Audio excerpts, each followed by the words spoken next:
What's going on? What's going on? It's your boy, Storyseller Jet, today with another episode of the That's So Fire talk show. And we have a very special guest with us today, Neen Gems. And the story behind that is actually like kind of funny because we've met, like 6-7 years ago? Yeah, easy. It feels like a bazillion years ago. Yeah, we were both in, I think somewhere up north, like I think Columbus or something like that. And she was working on a project with White Castle, which I was helping with as well. And we met at the airport coming back, and she was the keynote speaker to that event. Right. It was so fun. Absolutely so much fun. Yeah, so today we are going to be talking about some really awesome stuff, like how to create exceptional experiences with your business, and also maybe if we have time, Attention Pays, which is some of the two fantastic books that she's written. And she has worked with some really great people and great organization, some of them that I can't even name right now. And she already told me, like, do not mention those names. So we're going to start doing a quick introduction of who you are, Neen, and then we're going to delve into the conversation today. Are you ready? Of course. Well, good day. It is absolutely a treat to serve you and be part of such an amazing community that you have. I grew up in corporate business in Australia, Jet. So for people who are watching, trying to work out this crazy accent, it's a mishmash of Aussie and American. And in my career, I worked in retail, banking, telecommunications, and the oil industry. There were not a lot of chicks in oil when I was there, but as an executive strategist, I'm obsessed with this whole idea of how do we create these exceptional experiences for people. And so I think when you're watching this, chances are you are thinking, gosh, how do I elevate? We hear these terms like surprise and delight people, but what does that even mean as a business owner, as an expert, a thought leader? And so for me, I think what's unique about me, Jet, is that I've had this incredible career serving a lot of luxury brands, a lot of legacy brands as well. And so what I'm fortunate to do is to bring some of that information as a keynote speaker, as you mentioned, to brands around the world. I act as an executive strategist and executive coach to a lot of CEOs and their teams. And here's the thing, Jet, the reason I do what I do, I want the world to pay attention. I believe that when we pay attention, companies make more money. Our relationships are deeper, and we take care of the planet on which we live. And so because of that, my work has evolved from Attention Pays, the book that you mentioned, to the new book, Exceptional Experiences. That's a little bit about me. This is fantastic. I always say on this show that if you notice my sexy accent, so today I cannot say that at all because she has a sexier accent than me, okay? This is so great to listen to you talk and, that Aussie accent and, all of that. It's pretty cool. Thank you. But I think what's really cool about your accent and something that is a bonus to me is because while I was recording the book in your studio, which has been the most incredible experience, by the way, there's some French terms and you were giving me in the moment coaching. So, I mean, not only is the studio been fantastic to be able to be part of your team, but that in the spot attention to detail coaching you gave me, I'm very grateful for. So great thank you so much for saying that. And I'm always I don't get to do that a lot. So when I get to use a little bit of my French and, people coming here and talking that, so it's fantastic. So it's total pleasure as well. Well, the audiobook will be better because of your input. I appreciate that. Thank you. So let's do a quick introduction about how you got started into the entrepreneur journey. How did you get started? Well, I mentioned in my opening comments that I'd grown up in these major organizations in Australia. So I was a corporate girl through and through.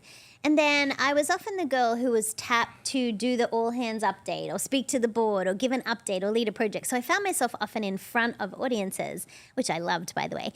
And someone said to me once, they said, Neen, you should be a speaker. And I remember asking the person, can you make any money doing that? Is that a job? There's a whole industry. The thought leaders watching this know exactly what I'm talking about. Mm-hmm. And so I discovered the world of speaking. So I ended up leaving my corporate career, setting up my own company. This is over 20 years ago now.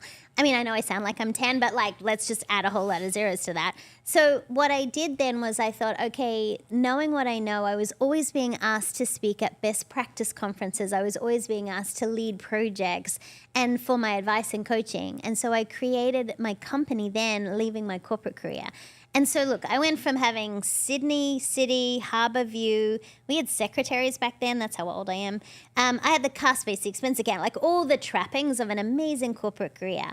And I went from that to my tiny little single bedroom apartment in Sydney City, sitting at a desk in my pajamas, like now what do you do? And so any entrepreneurs who've been on this journey understand that you've had this security of someone putting money in your bank account, and now that's you. You're the person who has to do that. So that's how I started my entrepreneurial journey. I was very fortunate, though, because my first client was a retainer client, and I made sure that I had the cash flow to bring one of my team members with me. So I had team instantly. And so when we moved to the US over 20 years ago now, I had to start all over again. And so I had no network. I knew my realtor. And that was it. And so I've had to build my entire business here in the US completely from scratch. One of the best things I've ever done. Yeah. So that sounds like you had a lot of challenges along the way.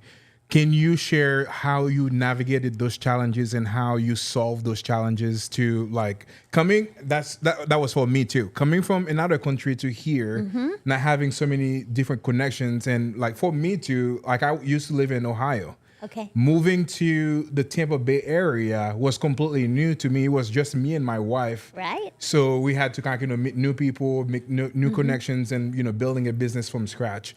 What are some of the challenges that you face as a new entrepreneur in a new location, and how did you solve them? I think you nailed it. It's the people.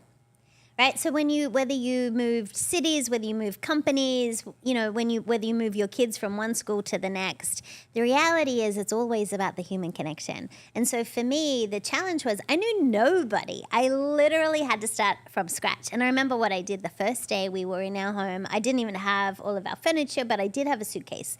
My computer we didn't have internet because I had no social security number. Apparently you need those in America. And so I remember sitting there and Googling women's networks plus where I lived. And that was literally how I started my entrepreneurial journey in the US. And so I got dressed, I tried to steam a suit that I had in my suitcase, and I rocked up to this small group of women. And then I decided that I was going to stand in service of any person I met.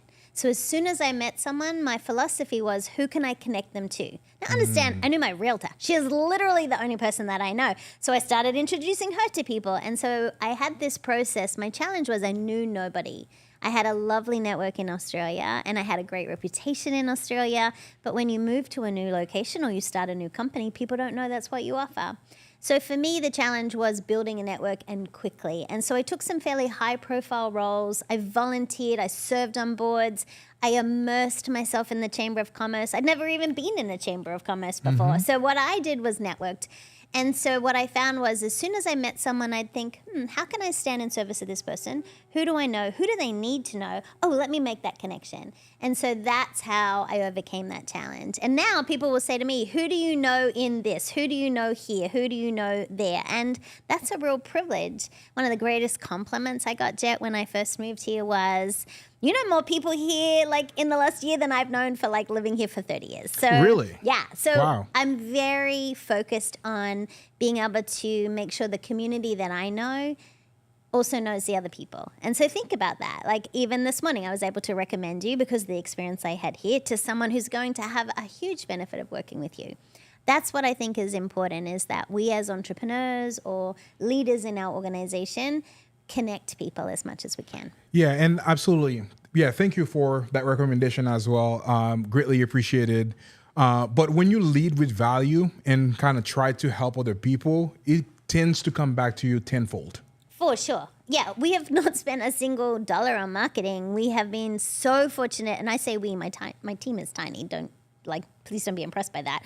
I and the team that is around me have been fortunate where everything has been referral. And so for people who are watching, maybe you're a thought leader, an expert in your area, I think one of the best things you can do is lead from value first, because then when people have a sample of your expertise, your beautiful brain, the real estate in your brain, and they have access to that, they want to also tell other people about it too. Absolutely. This is so great.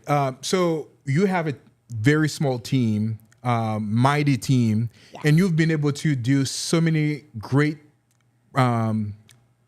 work with so many great organizations, including Four Seasons, White Castle. I know you don't do a lot of fast food, but a lot of really great organizations. So how did you grow your business to get in front of some of those biggest like names in the industry? I've mentioned serving first, and I believe in that. I volunteered, so I would serve on committees. I volunteered at the chamber. If they needed a project organized, fundraiser, a gala, you name it, I would put my hand up. One of the things that I think is really important for us all to think about is that I believe in giving first. So if you give of your talent, your expertise, your service, I had nothing to give except my brain. That's it. And I remember I couldn't even, I had no money. So, what was I going to do? So I remember I needed to have my bank's accounts all set up in, an online system. And I met this lovely CPA. And so I said to her, I tell you what, I'll help you come and get more productive in your office if you'll set up my QuickBooks for me. And she was like, deal. So I bartered. So that's how I basically helped myself for the infrastructure of my business. I started bartering my brain for people's, the brilliance of theirs that I needed, and I would just trade them time, right? So bartering was how I started to build my relationships and what I needed. But then what I found was they might say, hey, we're getting this group together. And I was like, do you need a speaker? And so I did it for free because I had time on my hands. And so I would go and I would speak. And then obviously the more you speak, the more you speak. So if you are an expert and passionate about your area of expertise, it is so contagious. I've always walked into every room and assumed everyone wants to play with me. I always have, my whole career. But if you can do that with your expertise as well, people are attracted to that. And then they want to be able to help you. Absolutely. I remember 6-7 years ago when you were speaking at White Castle and me sitting in the audience listening to you speak. And I was like, wow, this is such a fantastic presentation. Thank you. And I learned so much from it. And obviously, you've written 4 books on your own, and over 10 of them have your name on it. Can you describe some of the books and some of the, second part of that question, some of the topics that you use from these to for your speaking engagements? Yeah, for sure. When I was in my corporate career, I was known as the girl who could get things done. And so when I decided to go out on my own, I didn't really know what my expertise was. And it was a mentor who said, productivity. You get things done. You do it with integrity. You like to deliver on time. So my first book, which you can't find anymore, but my first book was called Secrets of Super Productivity. And it was all the things that I had learned and that I knew. And it was just a compilation of blogs, basically, that I had written about the topic. And as my work evolved, I then wrote Folding Time. And Folding Time, I've always believed you can't manage time, but you can manage your attention. And so Folding Time is filled with strategies about your own productivity. How do you achieve twice as much in half the amount of time? I still get requested for that, and we can make that book available to all your viewers. I can give you a PDF you're welcome to share. Awesome. But then what happened was, because I knew we couldn't manage time, I started to see that society had changed so much and we were living in this time of an attention deficit. And what I realized was my belief about managing your attention became greater. So I started to research that.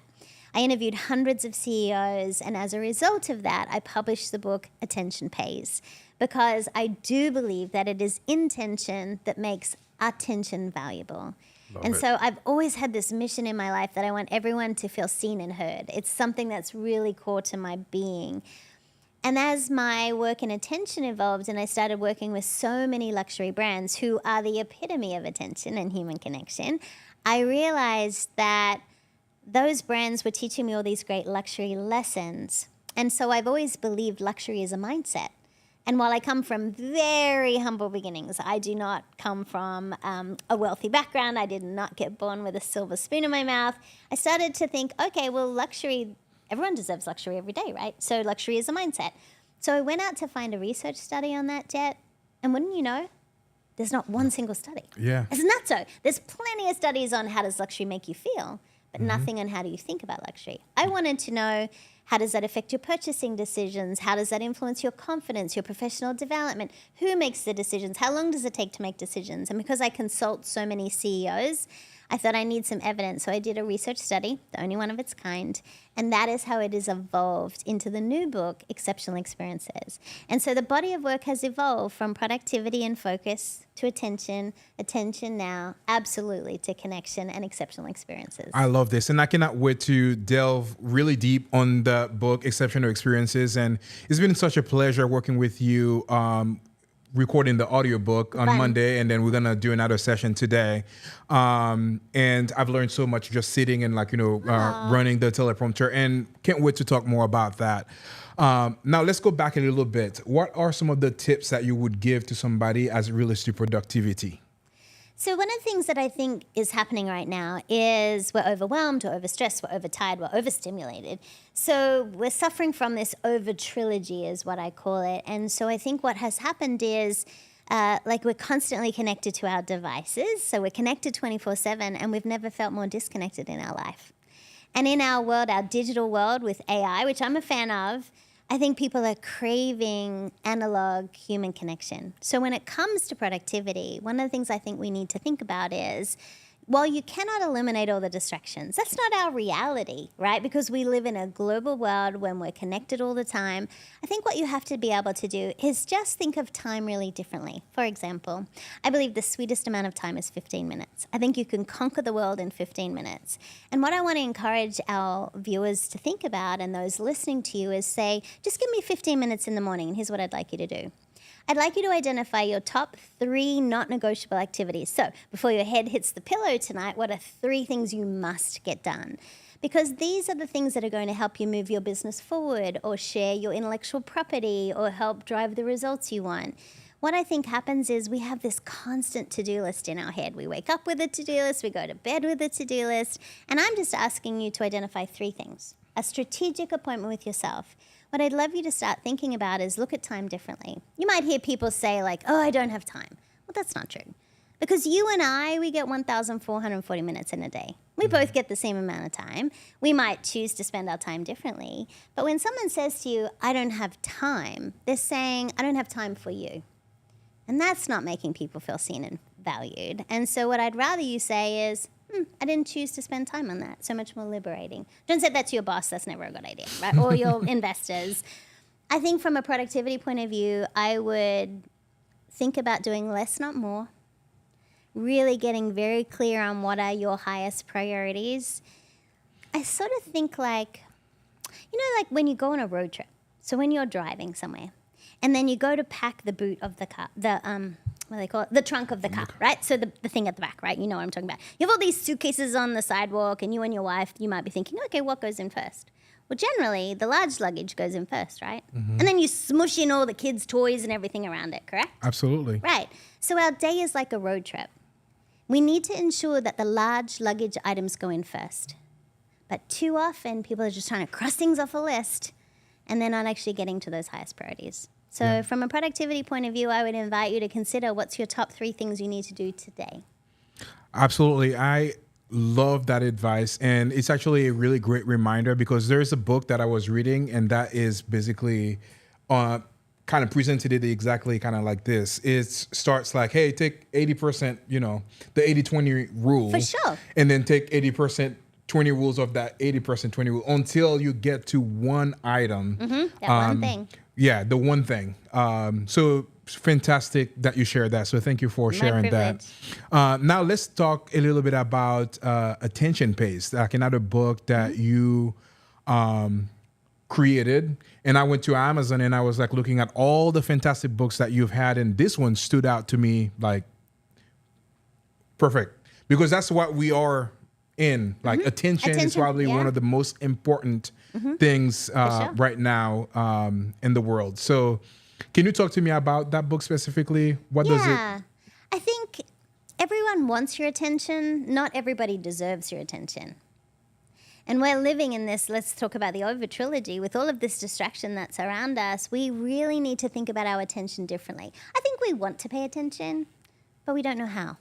Think about it. You tell your kids to pay attention. Their teachers tell them to pay attention. We're always being told pay attention, but I don't think we actually know how. I think we want to. What I discovered in the research of the book Attention Pays is we pay attention in 3 ways. The first way is personal attention. This is truly about being thoughtful. This is who deserves your attention. The second way we pay attention is professional attention. This is about the productivity piece. This is about getting things done. This is about what deserves your attention. And the third way we pay attention is global attention. This is about being a contributor in the world. This is how you're showing up and how you're paying attention in the world. So personal, professional, and global. When you think about that, sometimes we're really good at one and maybe not as good as the other. And so when it comes to attention, I think we really need to reprioritize who and what gets our attention and how we're showing up. As a leader in the world, you are role modeling your attention. You're showing people whether they're valuable to you or not. I mean, how often have you gone into a restaurant and you see this hot couple on a hot date and they both got their faces stuck in their phone? Like, are they texting each other? I'm always fascinated by this, right? Are they texting each other? Right? Yeah. And so I think what's happened is we've made technology more important than people. And what we need to do is take a step back and say, who and what deserves my attention? How am I going to show up as a leader today? Because you know that feeling when someone's giving you their undivided attention. Best lesson I ever got in attention was from my 5-year-old friend. So Donovan, he and I were in this very heated debate, and he was all dressed in his little Superman costume. We were debating who is cooler. Is it Superman or Batman? Now, clearly it's Batman, I believe. So we're in this heated debate, and I was talking to his mum, and he didn't think I was paying attention to him.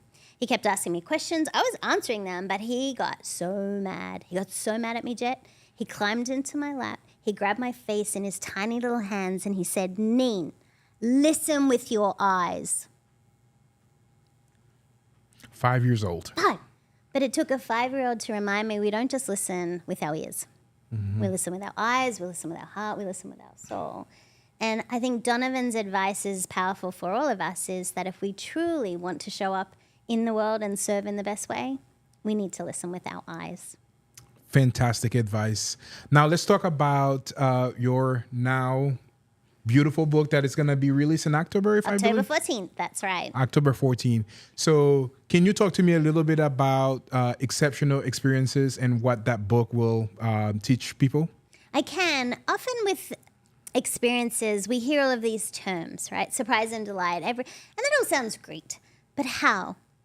And so what the book has been designed to do is give you a process to be able to capture the attention of clients you want to work with, or maybe even existing clients you have, and walk them through what we call the 5 luxury levers. It's a process so that you can also convert them to be advocates for your business. So think about this book as the how-to of how to drive revenue, how to differentiate yourself, but ultimately how to create those exceptional experiences so your clients end up referring you and helping you grow your business. It's designed for leaders who are responsible for driving revenue in their business, whether you are an entrepreneur, whether you are a Fortune 50 CEO. And because I've had the privilege of working across so many of those brands, there's a variety of examples in the book. It's a framework. And I believe in very practical how-to advice, which we talked about when we were recording. Mm-hmm. I believe that the book is filled with strategies and stories that will inspire you to think, how do I apply that to my own business? Now, there is a stealth message in the book. Ultimately, Jet, I just want everyone to feel seen and heard and valued. And one industry that does that well is luxury. Mm-hmm. And so I've taken all the best lessons of all the luxury brands that I've had the privilege of working with. I've combined it with my proprietary luxury research study, and I've popped that in a book. So it's a scalable message. And so for any experts out there who maybe want to write a book is one of the easiest ways for people to have a taste of your expertise, but then to be able to share it with others. And that's what I hope your listeners are able to do with this book as well. Fantastic. So you talk about the 5 levers to elevate every aspect of your business. Correct. Can we give a quick synopsis of each of those levers? Oh, so kind of like a taste for that. So think about a triangle model, right? And what I'm ultimately wanting people to do is to capture mind share. That's at the bottom. That's the foundation. How do you be able to capture the mind share of people, stay top of mind for people? And then the pinnacle of the triangle is market share. How do you drive revenue? So that's what the model is based on. But the first thing we need to do is entice people to work with you. And to entice people to work with you, we want to captivate their attention, and they're probably asking themselves, why should I pay attention to you and your brand? So that's the first lever. There's some examples there in storytelling and helping people belong. And then we go to invite. This is where you invite them to be part of your brand and the experience that you offer, and there's some really fun strategies to do that. And then as we move up the luxury levers, what happens is then we start to excite people about working with us as we demonstrate our expertise. And then they start to wonder, what else can they do? And then we move to delight. Delight is exactly as it sounds. This is engaging the five senses. This is being able to create really fabulous collaborations, having those multisensory experiences. There's so many strategies in the book for that. And then we get to the pinnacle, and that is ignite. Now, which is very on brand for you with everything that you do. And ignite is about being able to have these people be your advocates for your business, for your expertise. And so there's very specific strategies in each of those 5 luxury levers to help you apply to your business. This is fantastic.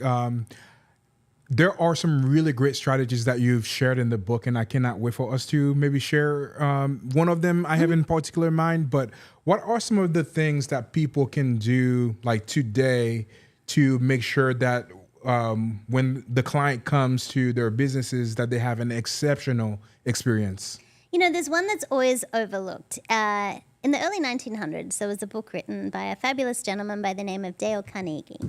He wrote a book called How to Win Friends and Influence People, right? It's an oldie but a goodie, and I think it needs to be compulsory reading for every person in sales. But he said this. He said, a person's name is the sweetest sound. Luxury brands know how to personalize. And we don't use our clients' names enough, our patients' names, our guests' names, our students' names. And yet people tune into their name, and it's a no-cost attention-grabbing strategy. So when you look at your digital communications, your in-person communications, to make people feel seen, how about using their name? It costs you nothing. You might have to update your process to do it, but the simplicity of using someone's name, every one of us can do that. When you are being served by a barista, use their name. When you hand your keys to a valet, use their name. Like whenever someone enters your business, use their name when you know it. And people love coming back to you because they feel seen. That doesn't cost you anything. But I think when it comes to exceptional, it's absolutely about personalization and customization. Because in our world, people have become cautious because of AI. They don't know whether it's like a human that's sending them the email. They don't know whether you have written that using AI. And great for efficiency, not anti-AI. I'm a big believer in it. I do believe, though, we need to customize more. So if you think about it, it's actually easier to upsell an existing client than it is to get a new client. I think we spend a lot of money trying to get new business, and then we assume they're going to stay with us. Mm-hmm. And we forget to pay attention to them. We're all out there chasing the new business. What about taking care of the existing clients who've already invested with you and have already shown you their support and loyalty? So what I'd love our viewers to think about is, what could you do to acknowledge the people who are already in business with you and make them feel special, because they will tell others about that too. Absolutely. One of the most fascinating story that you shared at the book, which I was like, I didn't even know that it existed, is the Delta Porsche story, which yes, was like Delta, yes. Like, that was so fantastic. I didn't even know that they did something like that. Can you elaborate and talk a little bit about that specific strategy? We use Delta Airlines as an example in the book because, and Tim Mapes, who is the Chief Communications Officer, I've had the privilege of spending time with him, and I interviewed him in depth about the book. The reason I chose Delta Airlines is because they role model every single of the 5 luxury levers. But here's the secret people don't know. For Diamond Medallion members, what happens is they have what they call a plane side Porsche transfer. What that means is it's a surprise. You can't book it. You can't pay for it.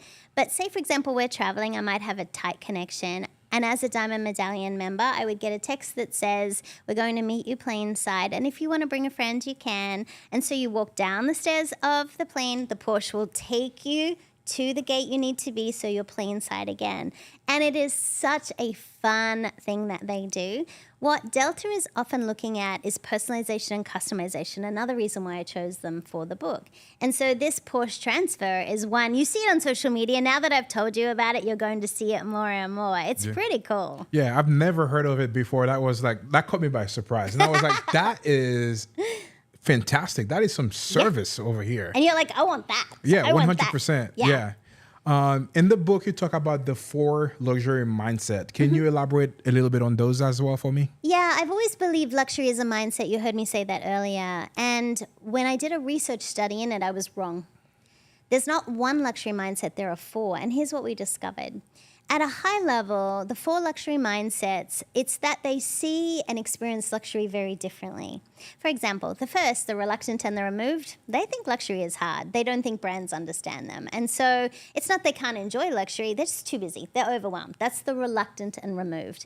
The second is the person who's the pro-prioritizer. They're the person who uses luxury as power for their career, reputation, and they value sustainability. They value authenticity from brands. The third is the confident and content. They say, I got this, I'm good, I don't need luxury, but here's how I'd like to use it. They use it to create memories with people who are important to them. That's my confident and content. And the fourth of the luxury mindsets is the luxury lover. And this is the person who says, I'm worth it. Luxury for everyone, every day. Now, what I love about the luxury lover, for those of you who are watching who have a business, you want to attract the luxury lover because they have what I call a big mouth. They will tell everyone about your brand. If you attract a luxury lover as an advocate, they will make sure they tell others about your experience on social media, in their circles. So those 4 luxury mindsets, one's not better than the other. They're just very different. And all of you watching have those clients. You have them all. What we need to understand is how to speak the luxury language that people need to hear, especially if you're responsible for revenue. Because you might have decision makers with different mindsets. You have to speak the words they want to hear. And in the book, we outline what some of those words are. That's fantastic. We talked about everything about luxury earlier, but can you give me some specific examples on how you can apply those luxury principles that you talk about in your book? Yeah, for sure. Think about the ease of storytelling. It's what you do. It's what we all do. Experts do storytelling all the time. But when you think about telling stories of your patients, your guests, your students, and telling your stories in ways that are like sound bites, it helps people have a deeper connection to you. Think about storytelling as a specific strategy. Think about engaging the 5 senses. Sometimes we're really good at making sure everything looks visually beautiful, but we don't always think about the smell or the touch, the sensation. And so one of the things that I discovered, and it's very well researched, that our sense of smell helps us have a deeper emotional connection. Sometimes you walk into a luxury hotel and you have this scent and all of a sudden you remember that property, right? So where we're recording, the Tampa edition is a client and they have a signature scent. So if I'm in Madrid at the edition or New York they have the same scent. And so that association is really powerful. Every business owner can have a look around their environment, and it could be your digital, your online, or it could be your in-person. But engaging the senses to elevate that sensation for your guest, patient, student, whoever comes into your business, that's a very easy way to instantly accelerate it. Yeah. When you were talking about that, it reminded me of something that you mentioned on the book, which was like you were traveling and you were doing laundry at the hotel and they lost it. And with all this kind of, craziness that happened with that. But the way that they responded to that was so crazy. Can you talk about that specifically and how important that extra step that they took is? Sure. You should know I refuse to check a bag. I'm always scared people are going to lose my bag, right? So I refuse to check a bag, which means I often do laundry on the road. And so I had sent my laundry out, a travel outfit. I was at the Mandarin Oriental Ritz in Madrid. I was very spoiled. It was my client who was hosting me there. So I sent it out, and they lost my travel pants, only for a few hours. But they were mortified when they found out. So what happened was then the housekeeping staff all signed an apology letter, right, to me, like personally signed, not stamped. Everyone had signed it. And then they sent this gift to my room, which was full of housekeeping items, like a do not disturb sign, shoe trees, lint rollers. It was fascinating to me that was how they responded. Now, I got my pants back. Life is good. This is what I call a champagne problem, Jet. I mean, seriously, I was in a beautiful hotel. I could have easily found another pair of pants. But what was really cool was they made it a champagne moment, because that level of the handwritten note, the sweet gift, the thoughtfulness. That's what I call a champagne moment. Something that brings you joy, makes you smile. They took a champagne problem and they made it a champagne moment. Yeah, and I'm so glad that you mentioned that. And throughout your book, you have section that talks about champagne problems and also champagne moments. Right. For the people that are watching this, can you share to them what is a champagne problem and what is a champagne moment? You know, here's the thing. We are living in a time which we have never lived in before. When we think about poverty, wars, that's real problems. What we have as leaders, champagne problems. And so I think we need to also have some perspective of some of the things. We are so fortunate to be in the world that we are in, and I think sometimes we get distracted by that. But a champagne moment, a moment that brings you joy, makes you smile, brings a surprise and delight to other people, that can be something like sipping your coffee from a beautiful coffee mug. It might be about taking an extra few minutes to meditate for you. So it doesn't have to cost you anything. I mean, if it involves champagne, fabulous. I love champagne. But what I want people to start looking for is champagne moments every day. And you can gift those champagne moments to your clients. Being able to use their name, personalizing a handwritten note, being able to say thank you for something. Taking those extra few moments of attention, we talked about earlier, to create a champagne moment for someone else. But I would challenge all of our viewers, go out and find a champagne moment today and then post it and then tag me and tag you and then use the hashtag champagne moments. Because the more that we can spread this joy and delight, the more exceptional experiences you're going to tune in and find yourself. Absolutely.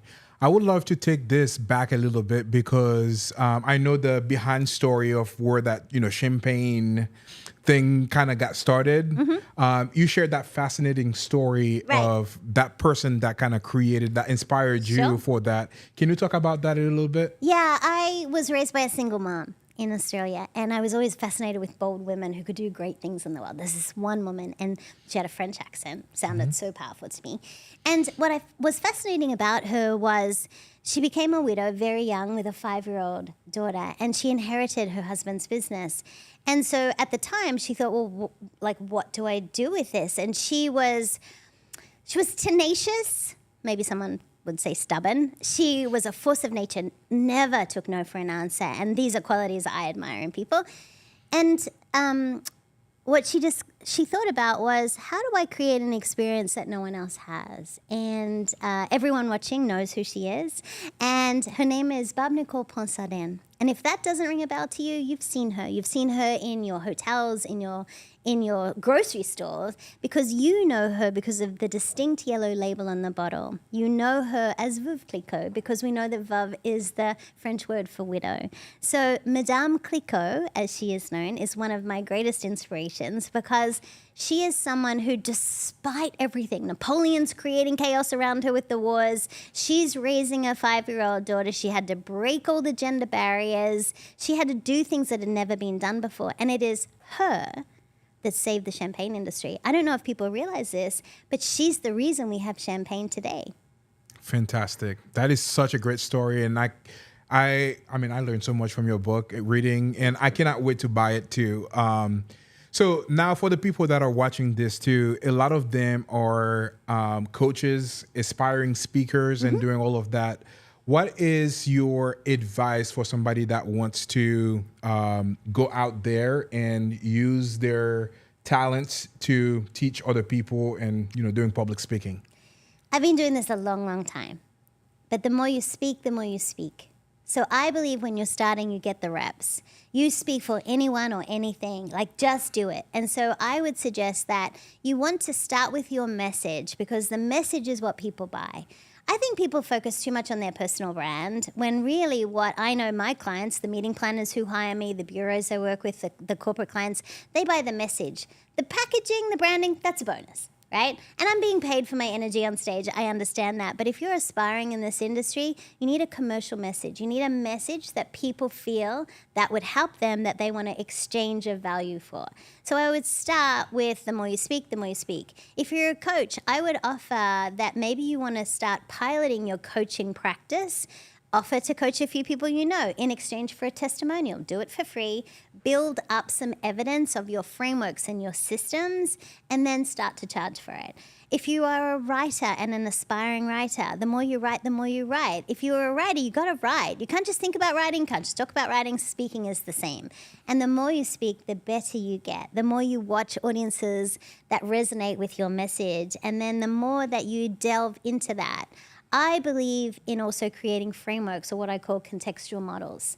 If you have depth of intellectual property, start cataloging it, start writing it down, start shaping it into models and metaphors, and make it easy for people to digest. And that's how you make it more commercial as well. That's awesome. How do you come in the stage? Like, how do you, like, I remember hearing you speak in that event, and that was so flawlessly executed. Thank you. How do you get to that point, and how do you like get people engaged, like while you're doing your speaking engagements? You know, I think what happens when you're a speaker is it looks so easy on stage, right? And that's my job. My job is for it just to look like a conversation. Jet, I don't think of it as a presentation. I think of it as a conversation. And so because I'm conversational in my real life, I'm same on stage. Same. Same with the crew. You saw me with the crew, same person on stage. So for me, there is no difference. So what I believe in engagement is if you genuinely are standing in service of that room of people and you are going to bring them everything you know, chances are I might have done 100 hours of work for that 45 minutes or an hour on stage, but my job is to make it look easy. My job is to make it look I want my client, everyone to go up to them and go, thank goodness for getting Neen. She was great. I love that, right? And so for me, the great test is that the client looks like a hero, that they have practical things they can take away. But engagement is about choosing service first. So no ego, right? Mm-hmm. Before I go on stage, I always say, well, I can't be nervous if I stand in service. If my job is to go out there and create a fun conversation with the audience, like I said, it's a conversation, not a presentation. Sometimes there's 100 people in the conversation. Sometimes there's 5,000 people in the conversation. Doesn't matter. It's still a conversation. Mm-hmm. My job is just to make sure that every person in that room realizes that I'm so glad they're there and that they can take things away. Yeah, there's something that you mentioned while you were answering that question that I wouldn't, that we should not gloss over. The amount of time that it takes before doing the presentation, and you do something that I thought was so incredible. You call every single executive and have a conversation with them before you do the actual keynote. I do, Jen. Can you That's talk amazing about that? You remember that. Absolutely. So we have a process in my team called BDA. We talk about that in the book a little bit, before, during, and after. And before I ever step foot on a stage or at the end of a board table, I will always make sure I'm interviewing the key stakeholders. Sometimes that's board members, executive team, clients, vendors. And because what I'm looking for is I want to understand what are their biggest challenges and how can I help support that? How can I solve for some of that? And being able to interview so significantly in advance allows me to tailor and customize my message. Remember I said luxury is about personalization and customization? Mm-hmm. Well, I better walk my talk as well. What that allows me to do is to know the acronyms, the challenges, the KPIs. I remember at White Castle, I was also able to stand up and talk about all of the charities they'd given to, all of the support that they had given in their community because I did my research. And so there's a significant amount of work that goes in before I step foot on stage. It's also to me about knowing the names of all the AV crew, the camera person who's working with me, the meeting planner, and I take all of that on stage with me. And so for me, that level of personalization, using people's names, knowing what's important to that room of people, their stories, the thing that happened last night at the party that I need to know about because I can make a joke of it on stage. But the only way I can do that to be over-prepared is to be making sure I do all the work in advance so that during the speech, I'm 100% present. The only way that I can stand in service of that room of people is I don't look at my phone before I get on stage. I'm very present for what's happening in the room at that moment. And then you have more fun because it's a conversation. Absolutely. Right? Yeah. And you mentioned something very key that a lot of speakers kind of miss. And I think us and the creators or like the people filming the event never get any acknowledgement. But if something goes wrong, who gets all the blame? Exactly. I hate that. And so, yes. And I have, like, for people watching, this may sound crazy, But I carry Starbucks gift vouchers with me everywhere, or Tim Hortons when I'm in Canada, right? And so I always write love notes to each of the team, always give them either cash or a Starbucks voucher or whatever, wherever I am.